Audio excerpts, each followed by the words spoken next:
Wednesday night. Ito yung decoration nila sa Mooncake Festival. Hindi pa tapos. Kasi hindi pa naman tapos. Kasi sa baliktad. Oh, nice one. Cool.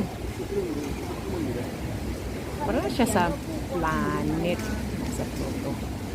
No? Wala masyadong tao. Wala ba? Marami din pala. Ipuntahan ko muna si Ate Evelyn bago umuwi sa bahay.